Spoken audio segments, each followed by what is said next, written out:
I felt so much of the emotion in your book. I could just feel the pain that you were going through. Welcome to the Healthy Celiac Show. I'm your host, Belinda Whelan from belindawhelan.com, and here you will learn to live your very best life with celiac disease. So we are going to be talking all about health-related topics because you, my friend, are more than just a woman with celiac disease. Be sure to hit that subscribe button so that you don't miss an episode, and welcome to the show. Okay, so welcome back to the Healthy Celiac Podcast. I'm your host, Belinda Whelan, and I'm so excited today because I have my first international guest on the show. So I'd like you to help welcome Ann Campanella to the program. And I'm very excited because Ann is actually an author and she has written an amazing memoir called Celiac Mum, and she's here to join us today and talk about her book. So welcome, Ann. Thanks for being here. Thank you. This is a wonderful way to travel during COVID times. Oh, isn't it just? Exactly. Yes, it's so great to be here. Thank you, Belinda. You're welcome. You're so welcome. So, Ann, your daughter, Sydney, was diagnosed with celiac disease at the age of 5. So do you want to tell us a little bit about the journey that you had up until that point? Sure. Goodness. Anybody who's a mom knows that when your child doesn't feel well, it's just the worst. Yes. You're just constantly worried about it. And she had so many symptoms that now I realize were typical of celiac. Mm-hmm. But back then I had no idea. Yes. She did not sleep through the night, not just when she was a baby, but all the way up until the age of 5. She was waking up. She couldn't nap. She had obviously dark circles under her eyes, probably from not sleeping. Yeah. She had terrible stomach aches when she ate. And then she also had chronic constipation, severe bloating. And one of the worst things was she was not growing properly. And I was watching as the years went by, like when she was in preschool, her friends just kept growing and growing. And she was like in the same clothes for 3 years. Yeah. I think she wore the same Halloween costume 3 years in a row. And I thought, this is crazy. Yeah. And so that was, it just led me to basically every night I would be on the internet searching, trying to figure out what was going on. Yeah. And it was 15 years ago, so there was not a lot of information out there. Mm-hmm. And every now and then the word celiac would pop up, but I didn't really know what it was. And so I just kind of kept it in the back of my head. Yeah. And it wasn't until a friend who knew I was concerned, I took her to many, many doctors, and they all said, oh, you know, you're just worrying too much. She's fine. She's a normal child. Feed her more vegetables, give her more water, you know, just, and I'm thinking, you're not listening to me.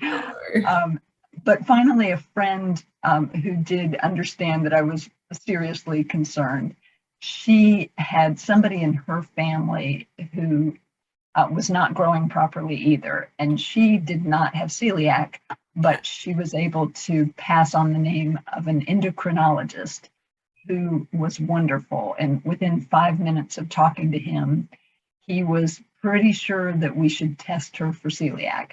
And that was the beginning of the story. Yeah. Such a relief, isn't it, to hear that? I remember that with my diagnosis. It was just like, thank goodness there's hope. There's finally an answer. It's not all in my head.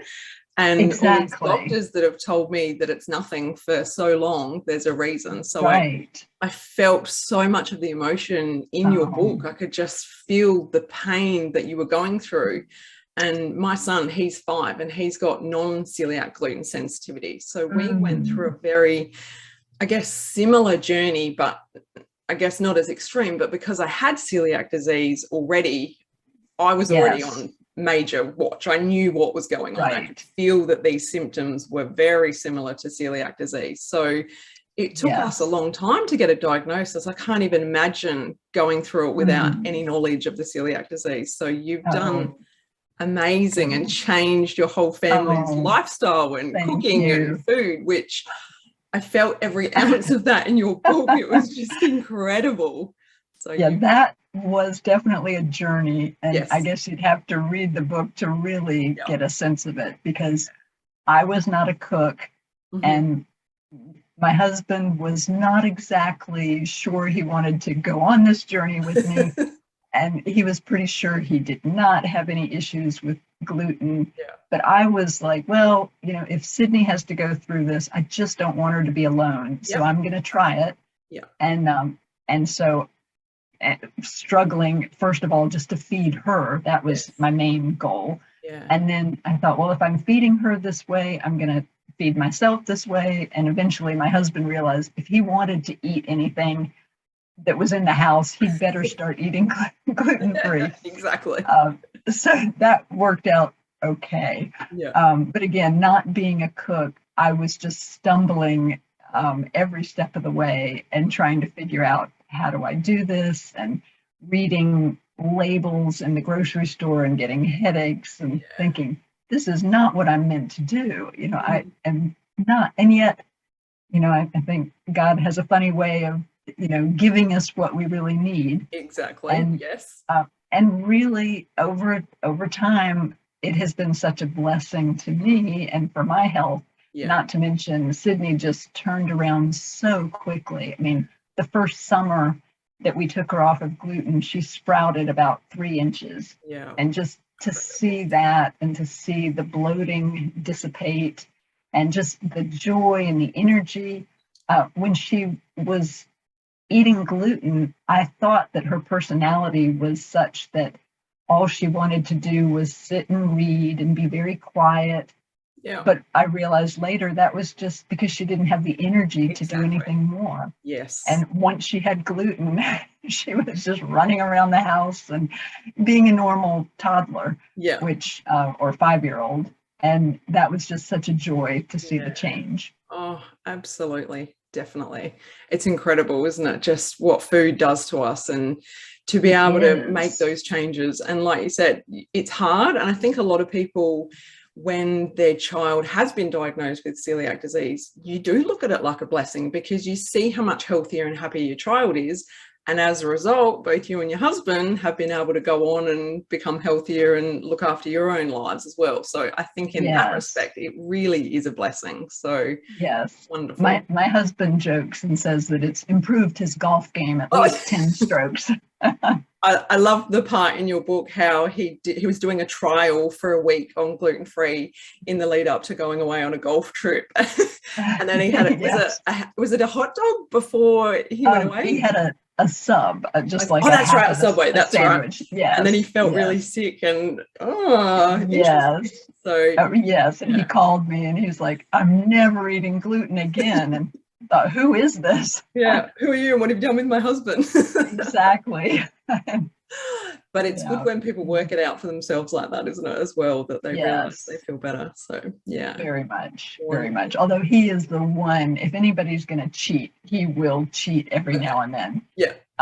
And it doesn't seem to harm him that much. He doesn't feel great, but it's not a good thing. Sydney cannot have even a speck of gluten, and if I have a little bit, I am just miserable, and I can't sleep for 3 nights, and but I don't have the digestive issues as badly as she does. So how old is Sydney now? She is 20. Okay. And she's just gone off to college, is that right? She went off, well, she's a sophomore, so this is her 2nd year. Right. Okay. And how are you finding that? Because that is kind of like you've taught her all of these lessons, you've taught her how to look after her health and how to eat well, and now she's out there doing it alone without Mama Bear. So how do you feel about that? That has been a real challenge in me letting go, and then also trying to sort of guide her gently. But she very much took control of her own eating, even at the age of 5 or 6. As soon as she knew what limited her and what would harm her, she was pretty good about it. So it wasn't as hard as you might think, but then there were things that came up that she just never had to deal with, like cafeteria food Yeah. and dealing with all the people that well, just like social situations in college. It's a little different than social situations in high school. And Yes. so she's just having to learn to speak up on a whole new level. Yeah. But it's been great for her because she's learning to communicate and, you know, share what her needs are. Yeah. And it's like, this is something you have to do anyway in life. And That's she's, right. you know, learning it from the ground up. Yeah. So, Oh, that's good. and I'm just so thankful I haven't had that middle of the night call, you know, Mom, I feel terrible. Yeah. So far that's gone well. Beautiful. Oh, that's a relief, Yes. Isn't it? Yes, it Definitely. is. It is. Oh, that's good. Yes. That's wonderful. So what advice would you give to other parents that have been on a similar journey to you? So parents that have just found out that their child has got celiac disease, what would be the best advice that you think you could give to those parents? My goodness, that is a great question. And I should have been more prepared for it. That's okay. I guess, all right, I'll throw out a couple of things. Yeah, that'd be great. Okay, first, be very kind to yourself. Because it is such a huge transition, and most people are not going to have any idea what you're going through. Like the fact that food is related to every single event, every activity that we do, and you are going to be on the outside looking in so often, or your child is going to be on the outside looking in. Yes. So be so kind to yourself and be so kind to them.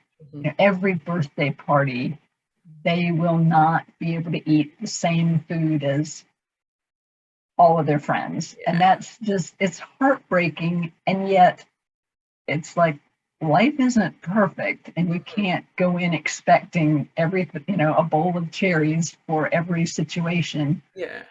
But it's hard. And there is a little bit of a heartbreak each time that happens. And even today, if Sydney says, you know, Mom, they had, you know, veal parmesan and I couldn't eat it. It just, you know, my heart just aches a little bit for her. And I say, you know, we'll go get something good when you come home for Christmas break. Yeah. And, you know, just try to remind her that it's okay and that she'll get through it. Yeah. And the other thing, I would try to find a support network. And there are so many people like you know, on Instagram, you know, you can find people who know what they're doing. It's just amazing what's available compared to before. Oh, yes, when you and I were going through this, right? There was nobody. Had to figure it out ourselves.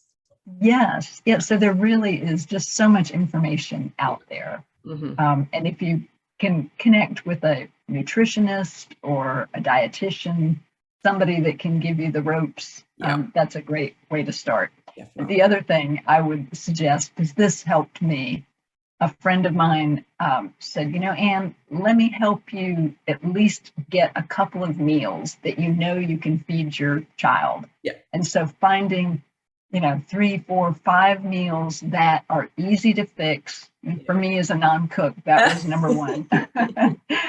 In fact, you'll remember from the book, I fed my daughter spaghetti for like a whole semester because that was so easy. I could just make a big pot of it and do that. Yeah. But if you can do that and you know that your child is going to be fed, then you can just, you know, sit back and take a sigh of relief and then start to add to your repertoire. Yeah.